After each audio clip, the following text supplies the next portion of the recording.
Sixth క్లాస్లో మనకి second chapter వచ్చి హోల్ నెంబర్స్ పూర్ణాంకాలు. ఈ చాప్టర్ అనేది మనకి చిన్న టాపిక్కే, జస్ట్ ఒక ఎక్సర్సైజ్ మాత్రమే ఉంటుంది. దీంట్లో జస్ట్ 4 ఇంపార్టెంట్ పాయింట్స్ ఉన్నాయి, అవి ఏంటో చూద్దాం. ఫస్ట్ ఏంటంటే న్యాచురల్ నెంబర్స్. ఈ న్యాచురల్ నెంబర్స్ని మనం క్యాపిటల్ అంతా చూస్తాము.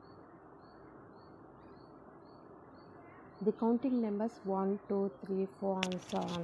ఈ కౌంటింగ్ నెంబర్స్ అంటే ఏంటి? మనం కౌంట్ చేసే నెంబర్స్ని కౌంటింగ్ నెంబర్స్ అంటాం. ఈ కౌంటింగ్ 1, 2, 3, 4 అని కౌంట్ చేస్తాం కదా, ఆ నెంబర్స్ ఏవైతే ఉన్నాయో వాటిని మనం న్యాచురల్ నెంబర్స్ అంటాం. న్యాచురల్ నెంబర్స్ అంటే సహజ సంఖ్యలు. సహజ సంఖ్యల్ని క్యాపిటల్ అంతా చూపిస్తారు. క్యాపిటల్ అన్నిటి కొట్టి సెట్ ఆఫ్ 1, 2, 3 అండ్ సో ఆన్గా చూపిస్తారు.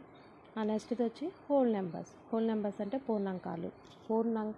పూర్ణ సంఖ్యలు. పూర్ణ సంఖ్యలు అంటేనేమో ఇంటీజర్స్, పూర్ణాంకాలు అంటేనేమో హోల్ నెంబర్స్. హోల్ నెంబర్స్ని క్యాపిటల్ డబ్ల్యూతో చూపిస్తారు. The natural numbers along with 0 from the collection of whole numbers.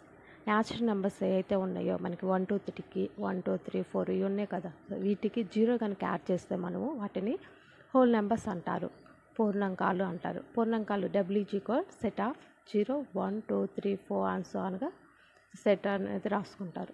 Next వచ్చి దీంట్లో ఇంకో ఇంపార్టెంట్ పాయింట్ ఏంటంటే పూర్వ సంఖ్య.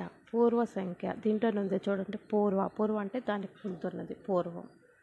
ఇక్కడ ఇచ్చిన ఏదైనా మనం ఒక సహజ సంఖ్య ఇచ్చినప్పుడు దాన్ని 1ని తీసివేయగా వస్తుంది కదా. పూర్వం అంటే ఇప్పుడు 3 తీసుకున్నాం, 3కి ముందు నెంబర్ ఉన్నది ఏమొస్తుంది మనకి? 2 వచ్చింది. 2 రావాలంటే 3లోంచి 1 తీసేస్తాం. అలాగే 1ని తీసివేయగా వచ్చిన సంఖ్యను, అంటే ఇక్కడ ఫర్ ఎగ్జాంపుల్ 16 అనే నెంబర్ తీసుకున్నాం, దానికి పూర్వ సంఖ్య ఏది అని అడిగారు. 16 నుంచి 1 సబ్ట్రాక్షన్ చేస్తే 15 వస్తుంది. ఆ వచ్చిన సంఖ్యని ఆ 16 యొక్క పూర్వ సంఖ్య అంటాము. 16 పూర్వ సంఖ్య 15 కదా. నెక్స్ట్ అలాగే ఉత్తర సంఖ్య. ఉత్తర సంఖ్య అంటే దానికి ముందున్న నెంబర్ అంటే పూర్వ సంఖ్య అంటే 1 సబ్ట్రాక్షన్ చేస్తాం, ముందున్న నెంబర్కి +1 యాడ్ చేస్తాం. 20కి ఉత్తర సంఖ్య ఏంటి అని అడిగితే ఏం చేస్తాము? 20కి +1 అనేది యాడ్ చేస్తే మనకి 21 వస్తుంది. 21 ఉత్తర సంఖ్య అనేది మనకి 21 అవుతుంది. ఈ 4 పాయింట్సే ఉన్నాయి. సో దీంట్లో బిట్స్ అనేవి అలా వస్తాయి, ఒకసారి చూద్దాం బిట్స్ ఏమేమి ఉన్నాయో. అతి చిన్న పూర్ణాంకం ఏది? అతి చిన్న పూర్ణాంకం అంటే హోల్ నెంబర్స్. హోల్ నెంబర్స్లో చిన్నది ఏది? మనకి హోల్ నెంబర్స్ ఎక్కడి నుంచి స్టార్ట్ అవుతాయి? 0 నుంచి స్టార్ట్ అవుతాయి. 0, 1, 2, 3 కదా. సో దీంట్లో అతి చిన్న పూర్ణాంకం ఏదైతే మనకి 0 అవుతుంది. అది అతి చిన్న సహజ సంఖ్యలు ఏది అని అడిగితే సహజ సంఖ్యలు మనకి 1 నుంచి స్టార్ట్ అవుతాయి. 1 నుంచి స్టార్ట్ అవుతాయి కాబట్టి 1 అనేది అతి చిన్న సహజ సంఖ్య అవుతుంది. నెక్స్ట్ బిట్ చూడండి. 32 అండ్ 53 మిడిల్లో ఎన్ని హోల్ నెంబర్స్ ఉంటాయి అని అడిగారు. 32 మరియు 53 మధ్య పూర్ణాంకాలు ఎన్ని ఉన్నాయి అని అడిగారు. ఎన్ని ఉంటాయి? మనం 53 - 32 చేసేస్తాం, మనకు 21 వచ్చింది. కానీ ఇక్కడ ఏంటి, 2 నెంబర్స్ మిడిల్లో అడిగాడు కాబట్టి ఆ 2 నెంబర్స్ అనేది మనం కౌంట్ చేసుకోకూడదు. సో 53కి అండ్ 33కి మధ్య మనకి 20 పూర్ణాంకాలు అనేవి ఉంటాయి. 20 పూర్ణాంకాలు అనేవి మనకి వస్తాయి. నెక్స్ట్ బిట్ చూడండి. 1,199కి ఉత్తర సంఖ్య ఏది అని అడిగారు. ఉత్తర సంఖ్య అంటే దాని తర్వాత వచ్చే సంఖ్య. దాని తర్వాత వచ్చే సంఖ్య ఏదవుతుంది మనకి? ఏం చేయాలి? ఇచ్చిన నెంబర్కి మనం ఏం చేయాలి? +1 అనేది యాడ్ చేసుకోవాలి. +1 అనేది యాడ్ చేసుకుంటే దాని తర్వాత వచ్చే నెంబర్ ఏదో మనకి వస్తుంది. సో ఏమవుతుంది? దాని తర్వాత వచ్చే నెంబర్ 1,200 అనేది అవుతుంది. నెక్స్ట్ బిట్ ఏంటి మనకి?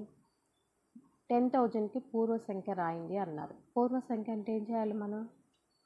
పూర్వ సంఖ్య అంటే -1. ఇచ్చే నెంబర్ నుంచి -1 అనేది సబ్ట్రాక్షన్ చేయాలి. సబ్ట్రాక్షన్ చేసినప్పుడు మనకి దాన్ని ముందున్న నెంబర్ ఏదో వచ్చింది. ఏమవుతుంది? మైనస్ చేసినప్పుడు 9,999 అనేది దాని యొక్క ఆన్సర్ అవుతుంది. నెక్స్ట్ వచ్చి మనకి సహజ సంఖ్య 1కి పూర్వ సంఖ్య ఏది అడిగారు. సహజ సంఖ్యలు మనకి ఎక్కడి నుంచి స్టార్ట్ అవుతాయి? 1 నుంచి స్టార్ట్ అవుతాయి. 1కి ముందు నెంబర్ ఏమైనా ఉందా? మనకి ఏమీ లేదు. సో దాని ఆన్సర్ ఏదవుతుంది మనకి? డి అవుతుంది. లేదు, సహజ సంఖ్యకి పూర్వ సంఖ్య అనేది ఉండదు. అలాగే పూర్ణాంకాల్లో ఉంది మనకి. పూర్ణాంకాలు అనేది మనకి 0 నుంచి స్టార్ట్ అవుతాయి కాబట్టి పూర్ణాంకాల్లో పూర్వ సంఖ్య ఉండిద్ది. 1కి పూర్వ సంఖ్య పూర్ణాంకాల్లో 0 అవుతుంది.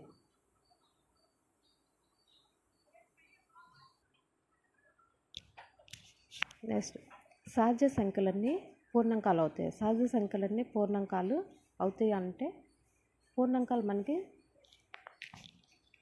0 నుంచి స్టార్ట్ అవుతాయి. 0, 1, 2, 3 అలా స్టార్ట్ అవుతాయి. కానీ సహజ సంఖ్యలు మనకు 1 నుంచి స్టార్ట్ అవుతాయి కాబట్టి సహజ సంఖ్యలన్నీ పూర్ణాంకాలు అవ్వవు. పూర్ణాంకాలన్నీ సహజ సంఖ్యలు అవుతాయి అంటే పూర్ణాంకాలన్నింటిలో కూడా మనకు 1, 2, 3లు ఉంటాయి కాబట్టి పూర్ణాంకాలన్నీ సహజ సంఖ్యలు అవుతాయి కానీ సహజ సంఖ్యలన్నీ పూర్ణాంకాలు అనేవి అవ్వవు.